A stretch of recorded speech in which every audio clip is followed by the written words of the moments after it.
여러분 안녕하세요. 오늘 이렇게 귀한 시간을 내어 함께해 주셔서 고맙습니다. 먼저 하나 여쭤보겠습니다. 주변에 당뇨로 고생하시는 분들이 계시나요? 아마 많은 분들이 고개를 끄덕이실 것 같습니다. 우리나라뿐만 아니라 전 세계적으로 당뇨는 이제 더 이상 남의 일이 아닌 우리 모두의 관심사가 되었습니다. 우리나라 성인 10명 중 1명은 당뇨를 앓고 있습니다. 더 놀라운 것은 그 절반이 자신이 당뇨라는 사실도 모른 채 지내고 있다는 점입니다. 이는 당뇨가 초기에는 특별한 증상이 없어 조용한 병이라고 불리기 때문입니다. 혹시 요즘 부쩍 목이 마르거나 화장실을 자주 가시지는 않나요? 밥을 드시고 나면 유난히 졸음이 쏟아지거나 피로감을 많이 느끼시진 않나요? 작은 상처가 잘 낫지 않거나 시야가 흐려지는 경험은 없으셨나요? 이런 증상들은 우리 몸이 보내는 소중한 신호일 수 있습니다. 특히 50세 이후부터는 당뇨 발생 위험이 급격히 증가합니다. 우리 몸의 인슐린을 만드는 췌장 기능이 점차 떨어지고 근육량이 줄어들면서 인슐린 저항성이 높아지기 때문입니다. 또한 신체 활동량이 줄어들고 복부 비만이 늘어나면서 당뇨 위험은 더욱 커집니다. 하지만 이런 변화들을 자연스러운 노화 과정이라고 생각해서 방치하시는 분들이 너무 많습니다. 제가 지난 30년간 환자분들을 만나면서 늘 마음 아팠던 일이 있습니다. 처음엔 괜찮다고 하시던 분들이 몇 년 후 큰 병을 얻어 힘들어 하시는 모습을 봐야 했던 때입니다. 혈당이 조금 높다고 하던데 뭘 그런 걸로 야단이야라고 하시던 분들이 나중에는 그때 선생님 말씀을 들었어야 했는데라고 후회하시는 모습을 보면 정말 안타깝습니다. 반면 처음부터 적극적으로 관리하신 분들은 지금도 건강하게 손자, 손녀들과 즐거운 시간을 보내고 계십니다. 등산도 하시고 여행도 다니시고 취미 활동도 활발히 하시며 활기찬 노후를 보내고 계시죠. 이런 차이는 단순히 운이 좋고 나쁘고의 문제가 아닙니다. 정확한 정보를 바탕으로 올바른 선택을 했는지 여부에 달려 있습니다. 한 분의 이야기를 들려드리겠습니다. 올해 70세가 되신 김철수 어르신입니다. 5년 전 정년퇴직을 하고 나서 건강검진에서 공복혈당이 140mgdl, 당화혈색소가 7.2%로 나왔습니다. 명백한 당뇨 진단이었죠. 하지만 김 어르신은 약만은 절대 먹지 않겠다고 하셨습니다. 선생님, 약 먹으면 평생 먹어야 한다면서요. 그러면 간도 나빠지고 신장도 망가진다고 하던데. 나는 운동하고 밥도 적게 먹을 테니 그걸로 충분합니다. 우리 아버지도 당뇨 있었지만 약 안 먹고도 80세까지 사셨어요. 김 어르신의 이런 생각을 이해하지 못하는 것은 아닙니다. 많은 분들이 약에 대한 막연한 두려움을 갖고 계십니다. 처음 23년은 정말 열심히 노력하셨습니다. 새벽 5시면 일어나서 동네 뒷산에 등산을 하고 흰쌀밥 대신 현미밥을 드시고 단 것은 아예 입에 대지도 않으셨습니다. 그래서 혈당도 어느 정도 조절되는 것 같았습니다. 그런데 시간이 지나자 조금씩 변화가 생겼습니다. 아무리 노력해도 혈당이 계속 올라가기 시작했습니다. 공복 혈당이 160, 170, 180mgdl로 올라갔고 당화혈색소도 8%, 9%로 계속 높아졌습니다. 그러면서 몸에도 변화가 나타났습니다. 가장 먼저 눈이 침침해지기 시작했습니다. 신문을 읽기 어려워지고 저녁 시간에는 글자가 잘 보이지 않았습니다. 안과에서 검사를 받아보니 당뇨막막병증이 시작되었다고 했습니다. 그 다음엔 발끝이 저리기 시작했습니다. 처음에는 가끔씩이었는데 점점 심해져서 밤에 잠을 이루기 어려웠습니다. 이는 당뇨신경병증의 초기 증상이었습니다. 더 심각한 문제는 작은 상처가 잘 낫지 않기 시작한 것이었습니다. 발톱을 깎다가 살짝 뺀 상처가 2주가 지나도 낫지 않고 오히려 벌겋게 부어오르기 시작했습니다. 병원에서는 당뇨족 초기 단계라고 진단했습니다. 결국 5년 후 김 어르신은 눈 수술을 받아야 했고 발에 생긴 상처 때문에 병원을 자주 드나들게 되었습니다. 혈당 조절을 위해 인슐린 주사까지 맞아야 하는 상황이 되었죠. 그제야 김 어르신이 제게 이렇게 말씀하셨습니다. 선생님, 그때 왜 약을 안 먹었을까요? 이럴 줄 알았으면 처음부터 드릴 걸 그랬습니다. 약 부작용이 무섭다고 했는데 이게 진짜 무서운 거였네요. 이제 와서 후회해도 소용없지만 정말 후회됩니다. 반대로 박순자 할머니는 다른 선택을 하셨습니다. 같은 시기에 당뇨 진단을 받으셨지만 의사 말씀을 그대로 따르셨습니다. 할머니, 약을 무서워하실 필요 없어요. 약은 할머니를 돕는 친구라고 생각하세요 라고 말씀드렸을 때 박 할머니는 선생님이 그러시니 그런가 보다 하고 순순히 받아들이셨습니다.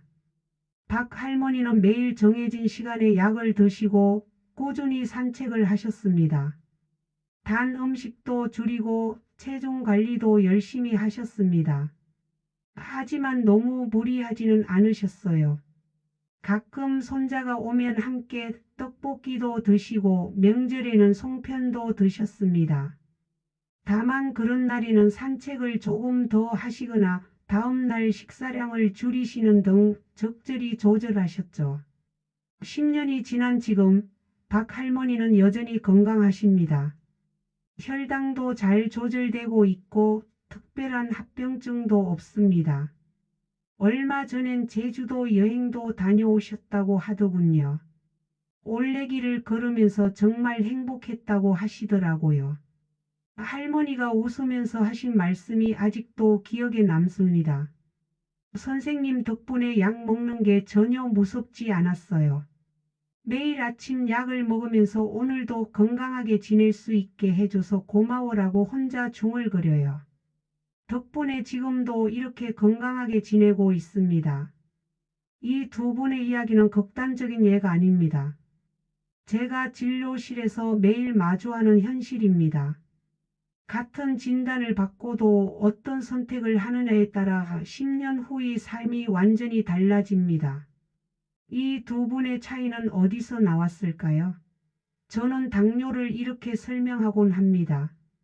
우리 몸의 세포를 집이라고 생각해 보세요.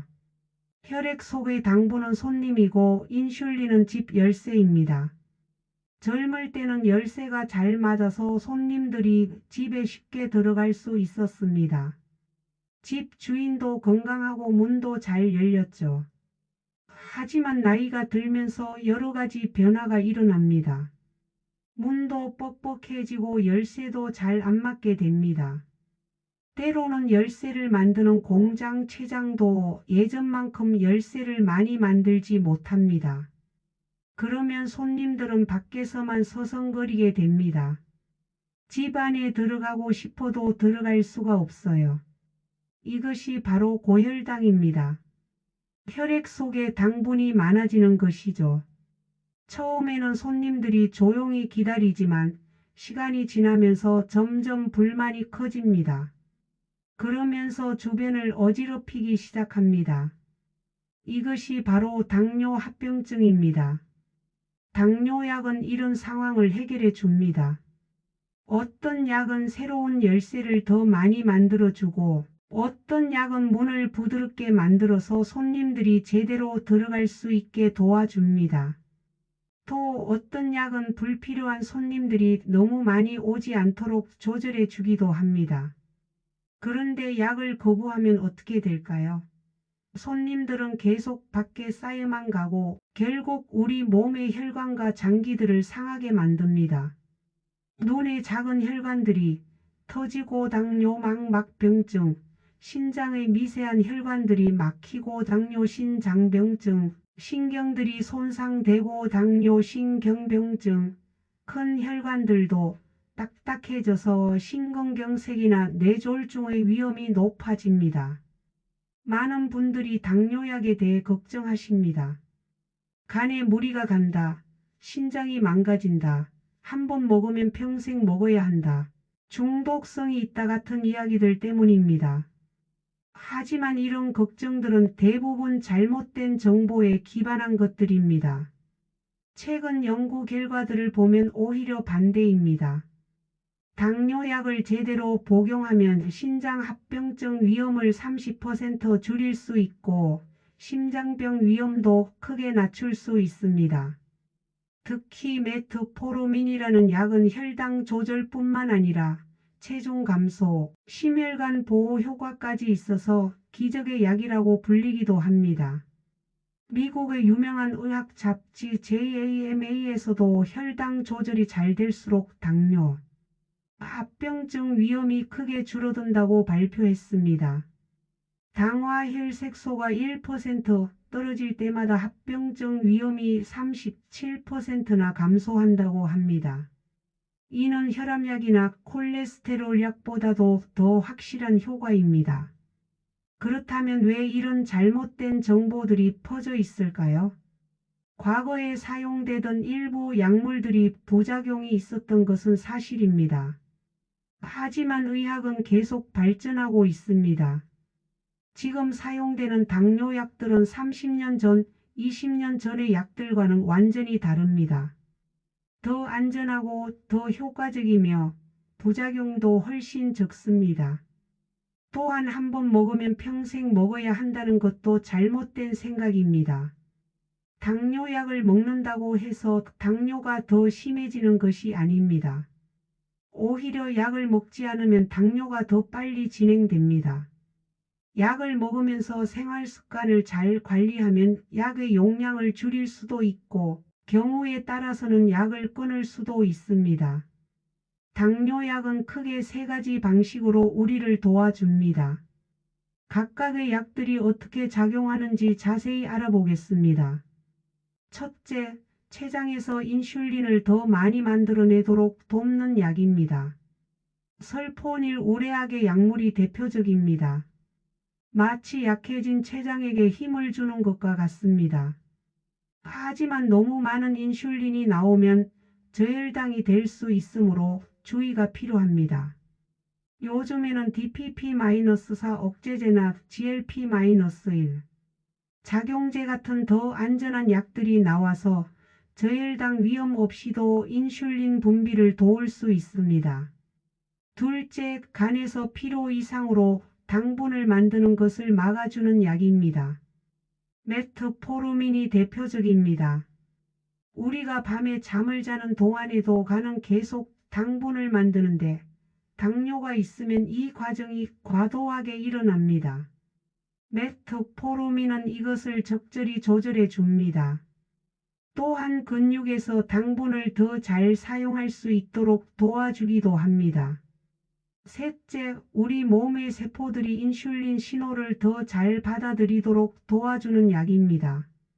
티아졸리딘디온계 약물이 이런 작용을 합니다.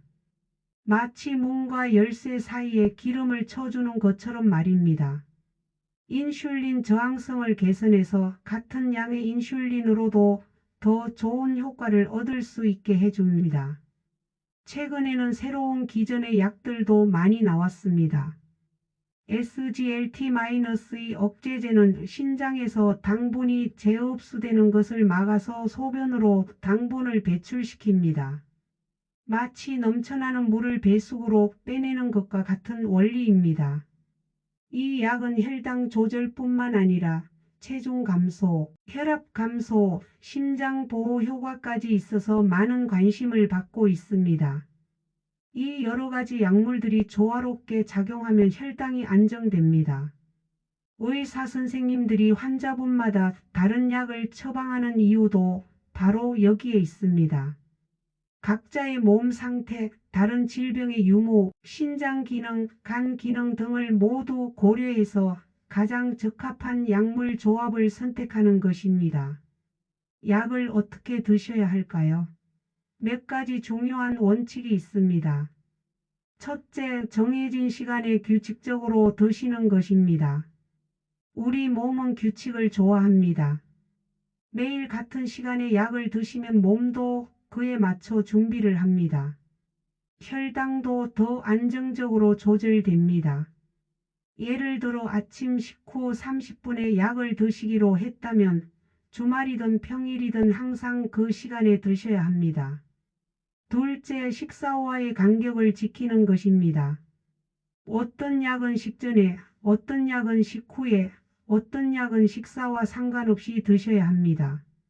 예를 들어 메트포르민은 식사 직후에 드시면 속이 덜 불편합니다. 반면 알파글루코시다제 억제제는 식사 직전에 드셔야 효과가 좋습니다. 셋째, 절대 임의로 끊지 마시는 것입니다. 컨디션이 좋다고 해서 약을 끊으시면 안 됩니다. 혈당은 우리가 느끼지 못하는 사이에도 계속 변하고 있기 때문입니다. 혈당이 200, 300mgdl로 올라가도 특별한 증상을 느끼지 못하는 경우가 많습니다. 그래서 약을 안 먹어도 별로 다르지 않은 것 같은데라고 생각하기 쉽습니다. 하지만 이런 고혈당 상태가 계속되면 몸의 여러 장기들이 조용히 손상됩니다. 넷째, 약을 깜빡하셨을 때의 대처법도 알아두셔야 합니다. 몇 시간 늦었다면 생각날 때 바로 드시면 됩니다. 하지만 다음 복용 시간이 가까우면 한번 건너뛰시고 다음 때부터 정상적으로 드시면 됩니다. 절대 2번 분량을 한 번에 드시면 안 됩니다. 약을 보관하는 방법도 중요합니다. 대부분의 당뇨약은 실온에서 보관하면 되지만 직사광선이나 습기는 피해야 합니다. 화장실이나 차 안에 두시면 안 됩니다. 약통에 넣어서 서늘하고 건조한 곳에 보관하세요. 그리고 유통기한을 확인해서 만료된 약은 절대 드시지 마세요. 약만 드시고 생활을 그대로 유지하시면 효과가 반감됩니다. 몇 가지 간단한 생활 습관을 함께 실천하시면 훨씬 좋은 결과를 얻으실 수 있습니다. 먼저 걷기입니다. 하루 30분만 걸으셔도 혈당이 2030mgdl 정도 떨어집니다. 거창한 운동을 하실 필요 없습니다. 동네 한 바퀴 천천히 걸으시는 것만으로도 충분합니다. 걷기는 근육에서 당분을 소모시키고 인슐린 감수성을 높여줍니다.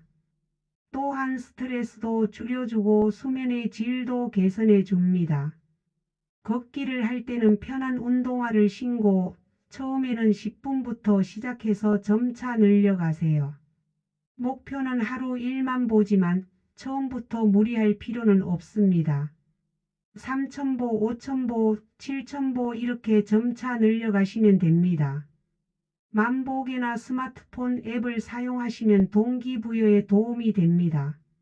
물을 충분히 마시는 것도 중요합니다. 하루 1.5리터 컵으로 78잔 정도가 적당합니다.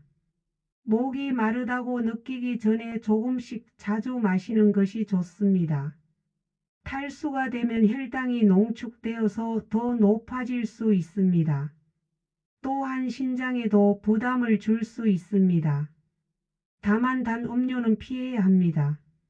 콜라, 사이다, 과일 주스 등은 혈당을 급격히 올립니다. 물이 심심하시면 레몬 한 조각을 넣거나 보리차, 녹차를 드세요.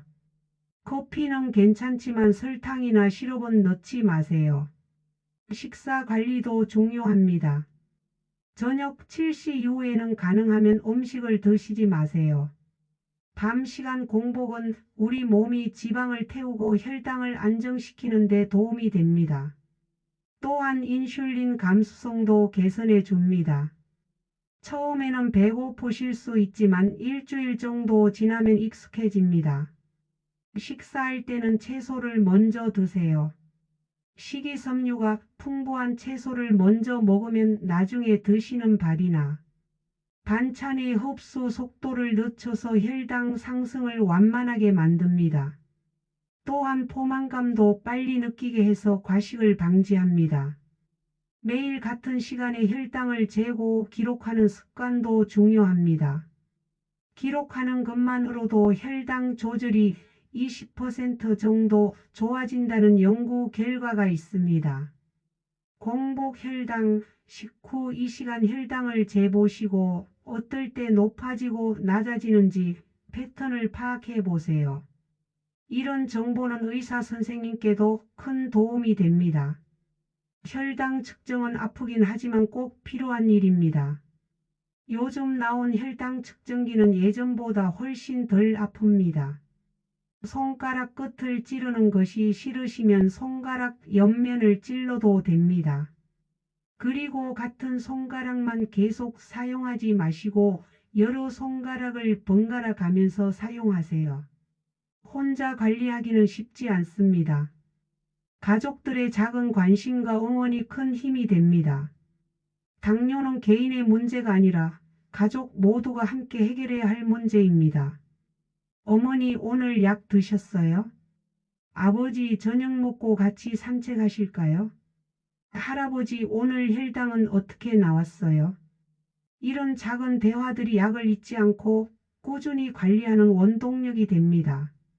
부끄러워하지 마시고 가족들에게 도움을 요청하세요. 가족들도 처음에는 어떻게 도와드려야 할지 모를 수 있습니다. 그럴 때는 구체적으로 말씀해 주세요. 매일 저녁 7시에 약 먹었는지 확인해 주세요. 산책 갈 때 같이 나가 주세요. 병원 갈 때 같이 가주세요. 가족 식사 준비도 함께 해주시면 좋습니다. 당뇨식이라고 해서 특별한 것은 아닙니다. 싱겁고 담백하게 채소를 많이 적당한 양을 먹는 것입니다. 이런 식사는 당뇨가 없는 가족들에게도 건강에 좋습니다. 때로는 가족들이 너무 간섭한다고 느끼실 수도 있습니다. 또 약 먹으라고 하네 맨날 당뇨 하니까 스트레스 받아 이런 생각이 드실 수 있어요. 하지만 가족들의 마음을 이해해 주세요. 여러분을 사랑하기 때문에 걱정하는 것입니다. 지역 보건소나 병원에서 운영하는 당뇨교실에 참여하시는 것도 좋습니다. 비슷한 상황에 있는 분들과 만나서 정보도 나누고 서로 격려할 수 있습니다. 혼자가 아니라는 느낌이 큰 위로가 됩니다. 몇 가지 주의사항도 말씀드리겠습니다. 첫째, 절대 임의로 약을 끊으시면 안 됩니다. 컨디션이 좋다고 해서 약을 중단하시면 혈당이 다시 올라갑니다. 혈당은 증상이 없어도 조용히 오를 수 있습니다. 약을 끊고 싶으시면 반드시 의사와 상의하세요. 둘째, 저혈당 증상을 알아두세요. 갑자기 어지럽거나 손이 떨리고 식은땀이 나고 가슴이 두근거리고 배가 고프고 짜증이 나는 증상이 나타나면 저혈당일 가능성이 있습니다. 이럴 때는 사탕 34개나 꿀 1큰술 또는 주스 반 컵 정도를 드신 후 15분 정도 기다려 보세요. 증상이 좋아지지 않으면 병원에 연락하세요. 저혈당이 자주 발생하면 약의 용량이나 종류를 조절해야 할 수 있습니다. 혼자 판단하지 마시고 의료진과 상의하세요. 그리고 저혈당에 대비해서 항상 사탕이나 포도당 정제를 가지고 다니세요. 셋째, 정기적으로 검사를 받으세요. 신장이나 간 기능 검사를 통해 약이 우리 몸에 어떤 영향을 주는지 확인해야 합니다. 또한 당화 혈색소, 콜레스테롤, 혈압도 정기적으로 확인하세요. 당뇨가 있으면 이런 것들도 함께 관리해야 합니다. 눈 검사도 중요합니다. 1년에 한 번은 안과에서 망막 검사를 받으세요. 당뇨 망막병증은 초기에는 증상이 없지만 조기에 발견하면 치료가 가능합니다. 발 관리도 소홀히 하면 안 됩니다. 매일 발을 씻고 잘 말린 후 상처가 없는지 확인하세요. 발톱을 깎을 때도 조심하시고 꽉 끼는 신발은 피하세요. 작은 상처라도 잘 낫지 않으면 바로 병원에 가세요. 지금까지 많은 환자분들을 만나면서 성공적으로 당뇨를 관리하시는 분들의 공통점을 발견했습니다. 첫째, 당뇨약을 친구처럼 여기신다는 점입니다. 두려워하지 않고 자연스럽게 받아들이십니다. 이 약이 나를 도와주는구나라는 생각으로 감사한 마음으로 드십니다. 둘째, 완벽하지 않아도 꾸준히 하신다는 점입니다. 가끔 약을 깜빡하거나 과식을 하거나 운동을 못한 날이 있어도 자책하지 않습니다. 어제는 실수했지만 오늘부터 다시 시작하자는 마음가짐을 갖고 계십니다. 셋째, 혼자 하지 않고 가족, 친구들과 함께 하신다는 점입니다. 서로 격려하고 응원하며 함께 건강을 지켜나가십니다. 당뇨가 있다는 것을 부끄러워하지 않고 오픈하게 이야기합니다. 넷째, 긍정적인 마음가짐을 유지하신다는 점입니다. 당뇨 때문에 인생이 끝났다가 아니라 당뇨 덕분에 건강에 더 관심을 갖게 되었다는 생각을 하십니다. 실제로 당뇨 진단을 받은 후 오히려 더 건강해진 분들이 많습니다. 다섯째, 정확한 정보를 찾으려고 노력하신다는 점입니다. 인터넷이나 주변 사람들의 말보다는 의료진의 말을 믿고 따릅니다. 궁금한 것이 있으면 의사나 간호사, 영양사에게 질문합니다. 오늘 집에 가시면 당장 실천할 수 있는 것들을 알려드리겠습니다. 첫째, 약 전용통을 하나 마련하세요. 일주일치를 미리 넣어두면 깜빡할 일이 없습니다. 요일별로 칸이 나누어진 약통을 사용하시면 더 좋습니다. 일주일에 한 번 약통을 채우는 것을 습관으로 만드세요. 둘째, 저녁 7시 이후에는 물과 차만 드세요. 처음엔 어렵지만 며칠만 지나면 습관이 됩니다. 배가 고프면 물을 한 잔 마시거나 양치질을 하세요. 그러면 먹고 싶은 마음이 줄어듭니다. 셋째, 매일 30분 걷기를 시작하세요. 집 근처 공원이나 아파트 단지를 천천히 걸으시면 됩니다. 처음에는 10분부터 시작해도 괜찮습니다. 점차 늘려가세요. 비가 오는 날에는 실내에서 제자리 걷기를 하셔도 됩니다. 넷째, 혈당 수첩을 만들어 매일 기록하세요. 언제 어떨 때 혈당이 오르내리는지 패턴을 발견할 수 있습니다. 혈당 수치뿐만 아니라 그날 먹은 음식, 운동량, 컨디션도 함께 적어두세요. 다섯째, 가족들에게 당뇨 관리를 열심히 하겠다고 선언하세요. 가족의 응원만큼 큰 힘은 없습니다. 구체적으로 어떤 도움이 필요한지도 말씀해 주세요. 여섯째, 정기 검사 일정을 달력에 미리 적어두세요. 혈액 검사, 안과 검사, 발 검사 등을 언제 받을지 미리 계획을 세우세요. 그리고 그 일정을 꼭 지키세요. 일곱째, 응급 상황에 대비하세요. 저혈당에 대비해서 사탕을 항상 가지고 다니고 가족들에게도 저혈당 증상과 대처법을 알려주세요. 응급 연락처도 항상 가지고 다니세요. 당뇨 관리에서 식단은 약물 치료만큼 중요합니다. 하지만 너무 엄격하게 제한할 필요는 없습니다. 올바른 원칙을 알고 실천하면 맛있게 드시면서도 혈당을 잘 조절할 수 있습니다. 먼저 탄수화물 관리입니다. 탄수화물을 아예 안 드시면 안 됩니다. 우리 뇌는 포도당을 주 에너지원으로 사용하기 때문입니다. 다만 종류와 양을 조절해야 합니다. 흰쌀밥보다는 현미밥, 잡곡밥을 드시고 식빵보다는 통밀빵을 선택하세요. 한 끼에 밥 한 공기 정도가 적당합니다. 과일도 무조건 금지할 필요는 없습니다. 사과 반 개, 배 14개, 귤 1개 정도는 괜찮습니다. 다만 과일 주스는 피하세요. 주스로 만들면 섬유질은 없어지고 당분만 농축되어서 혈당을 급격히 올립니다. 과일은 식후보다는 식간에 드시는 것이 좋습니다. 단백질은 충분히 드셔야 합니다. 나이가 들수록 근육량이 줄어드는데 단백질이 부족하면 더 빨리 줄어듭니다. 근육이 줄어들면 혈당 조절도 어려워집니다. 생선, 닭고기, 두부, 콩류를 몇 끼니마다 드세요. 손바닥 크기 정도가 적당합니다. 지방도 적당량은 필요합니다. 견과류, 올리브오일, 참기름 등의 좋은 지방을 적당히 드세요. 다만 튀김이나 삼겹살 같은 포화지방은 줄이세요. 무엇보다 중요한 것은 규칙적인 식사입니다. 아침을 거르고 점심에 몰아서 드시면 혈당이 급격히 오릅니다. 하루 3끼를 정해진 시간에 적당한 양으로 드세요. 특히 아침 식사는 꼭 하세요. 아침을 굶으면 오히려 점심, 저녁에 과식하게 되고 혈당 조절이 어려워집니다. 외식을 할 때는 어떻게 해야 할까요? 완전히 피할 수는 없으니 요령을 알아두세요. 한식당에서는 백반 대신 생선구이나 두부조림 같은 단품을 주문하고 밥은 적게 달라고 하세요.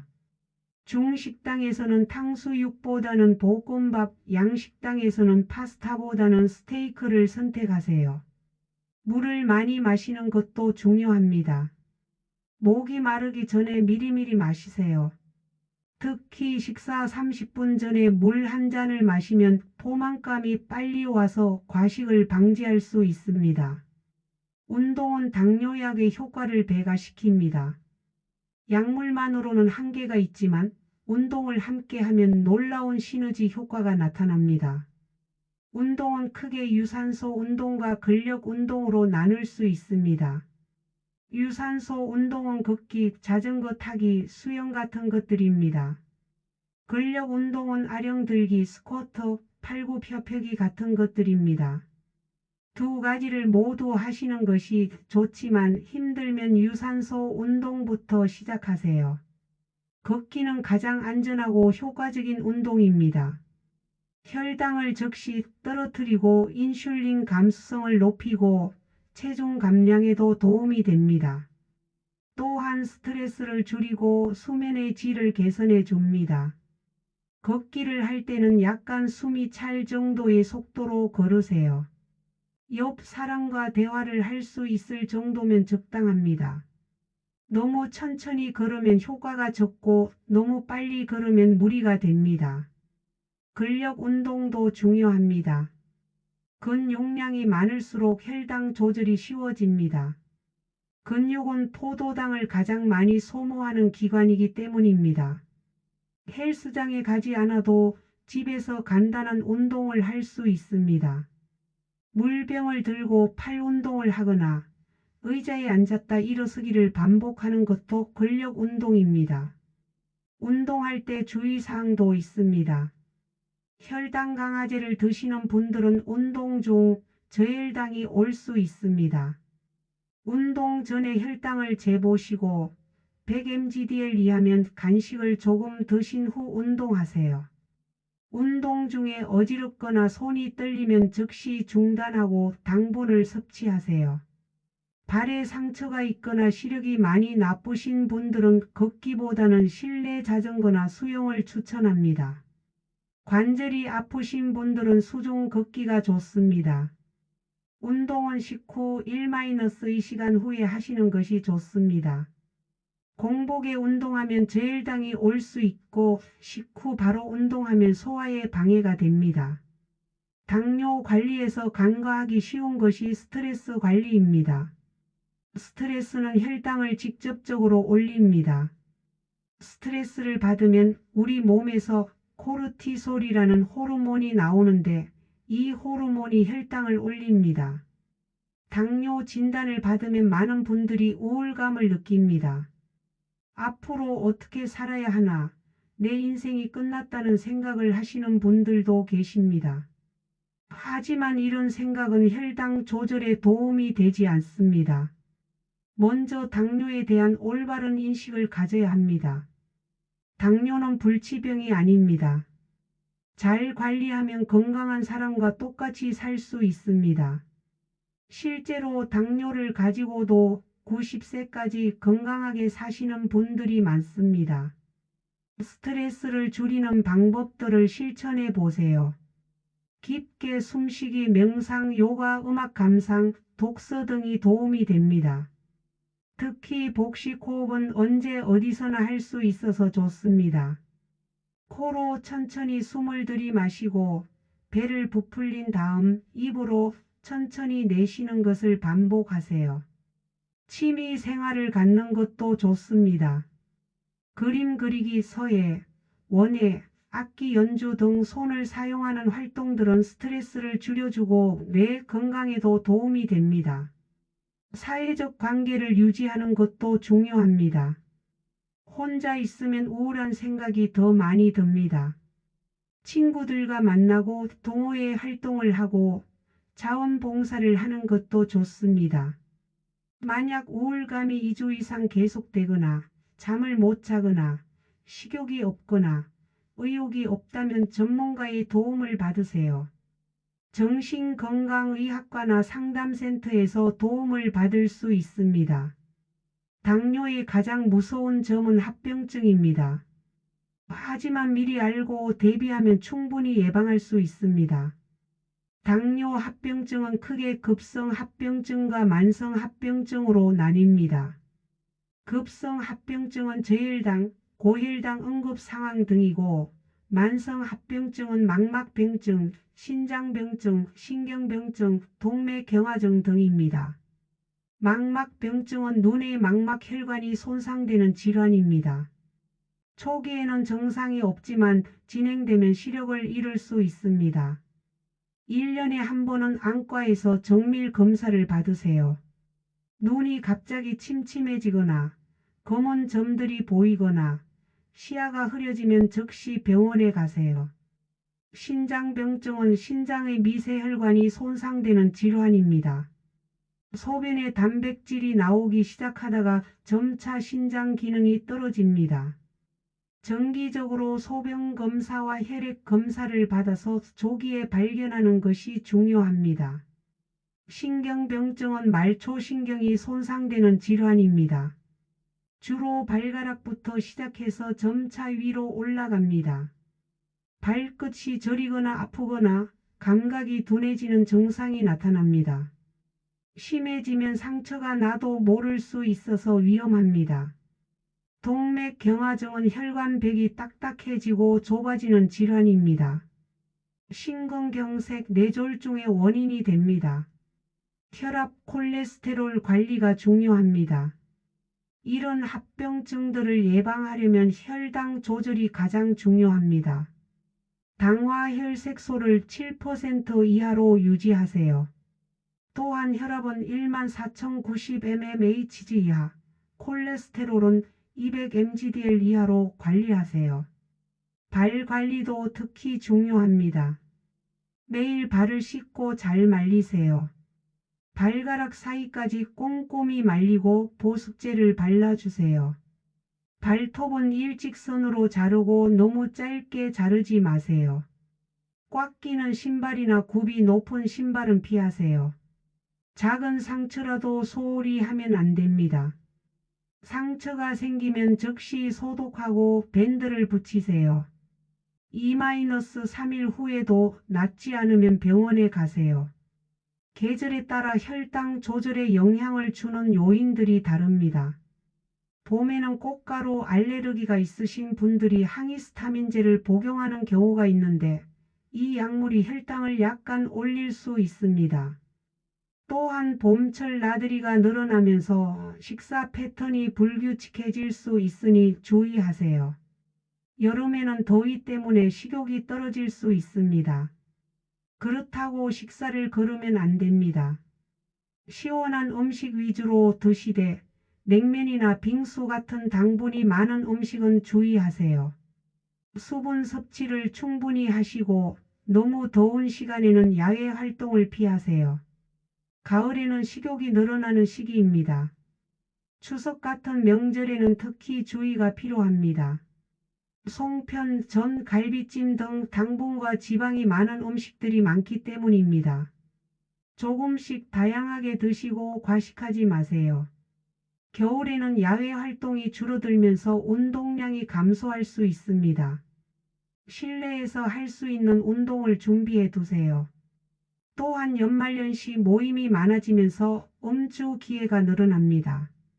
술은 혈당을 불안정하게 만들고 저혈당 위험을 높이므로 주의하세요. 당뇨가 있다고 해서 여행을 포기할 필요는 없습니다. 미리 준비만 잘하면 안전하고 즐거운 여행을 할 수 있습니다. 여행 전에는 충분한 양의 약을 준비하세요.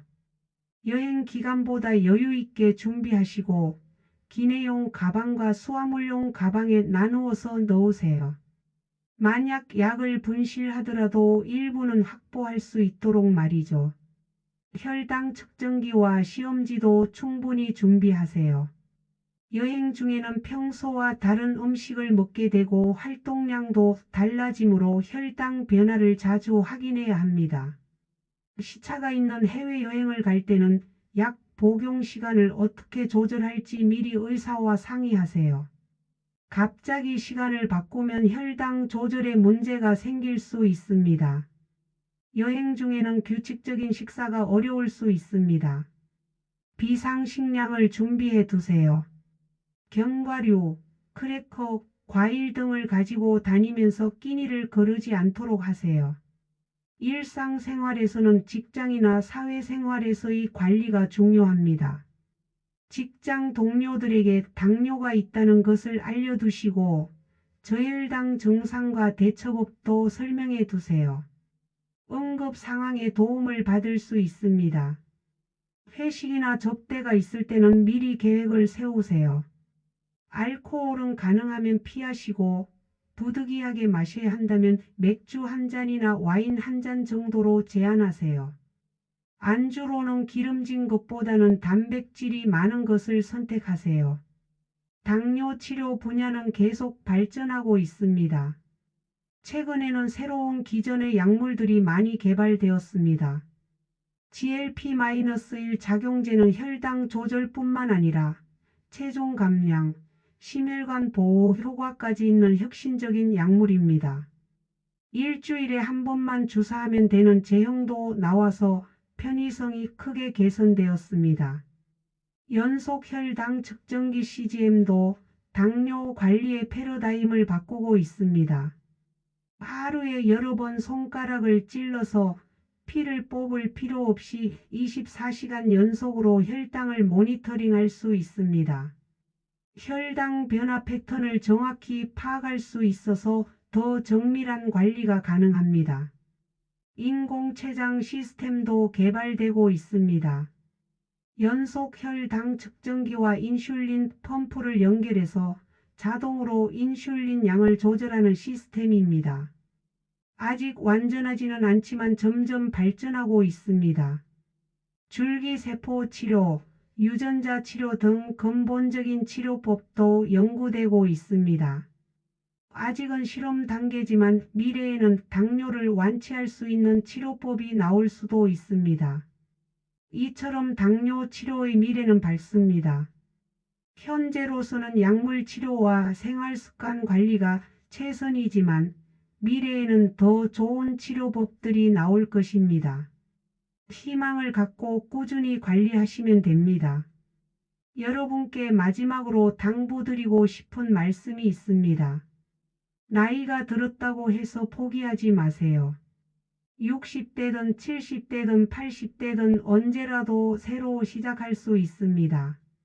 실제로 80세에 당뇨 진단을 받고도 적극적으로 관리해서 90세까지 건강하게 사시는 분들을 많이 봤습니다. 당뇨약은 두려운 것이 아닙니다. 여러분의 건강한 미래를 위한 소중한 동반자입니다. 하루하루 꾸준히 관리하시면 분명 좋은 결과가 있을 것입니다. 약을 드시는 것이 습관이 되면 전혀 어렵지 않습니다. 양치질하는 것처럼 자연스러운 일상이 됩니다. 혹시 지금까지 당뇨약을 먹기를 망설이셨다면 오늘이 새로운 출발점이 되시기 바랍니다. 더 이상 미루지 마세요. 하루 미룰 때마다 우리 몸은 조금씩 더 손상됩니다. 하지만 오늘부터 시작하면 그 손상을 막을 수 있습니다. 혹시 이미 복용하고 계시지만 가끔 빼먹으셨다면 오늘부터 더욱 규칙적으로 드시기 바랍니다. 약효는 꾸준히 복용할 때 최대가 됩니다. 하루 걸러 먹거나 생각날 때만 먹으면 효과가 반감됩니다. 제가 30년 동안 환자분들을 만나면서 확신하게 된 것이 하나 있습니다. 우리 몸에는 여전히 회복하고 치유하는 놀라운 힘이 있다는 것입니다. 당뇨약은 그 힘을 깨워주는 열쇠일 뿐입니다. 여러분 몸 안에 있는 자연 치유력을 믿으세요. 또한 여러분은 혼자가 아닙니다. 가족이 있고 의료진이 있고 같은 처지의 동료 환자들이 있습니다. 우리가 모두 함께 응원하고 있습니다. 힘들 때는 도움을 요청하세요. 기쁜 일이 있을 때는 함께 나누세요. 여러분 모두가 건강하고 행복한 노후를 보내시길 진심으로 바랍니다. 당뇨 때문에 포기해야 할 것은 아무것도 없습니다. 오히려 더 건강한 생활 습관을 갖게 되는 기회로 삼으시기 바랍니다.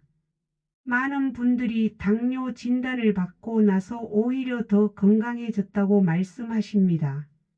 규칙적인 식사, 꾸준한 운동, 충분한 수면, 스트레스 관리 마이너스 이런 것들은 당뇨가 없는 사람들에게도 필요한 건강한 생활 습관입니다. 당뇨를 계기로 이런 좋은 습관들을 만들어 보세요. 지금 이 순간부터 여러분의 새로운 건강한 삶이 시작됩니다. 당뇨약과 함께하는 건강한 하루하루가 쌓여 멋진 인생의 한 페이지를 만들어 갈 것입니다. 10년 후, 20년 후에도 지금과 같은 건강을 유지하고 계실 여러분의 모습을 상상해 보세요. 그 꿈을 현실로 만드는 것은 바로 오늘부터 시작하는 여러분의 선택에 달려 있습니다. 마지막으로 제가 항상 환자분들께 드리는 말씀을 전합니다. 당뇨는 여러분의 인생을 끝내는 것이 아니라 새로운 인생을 시작하는 기회입니다. 약이 무섭다고 관리가 어렵다고 미루지 마세요. 오늘 시작하는 작은 실천이 내일의 건강한 여러분을 만들어 갑니다. 여러분 모두의 건강과 행복을 응원하겠습니다. 오늘부터 새로운 시작을 하시길 바랍니다. 감사합니다.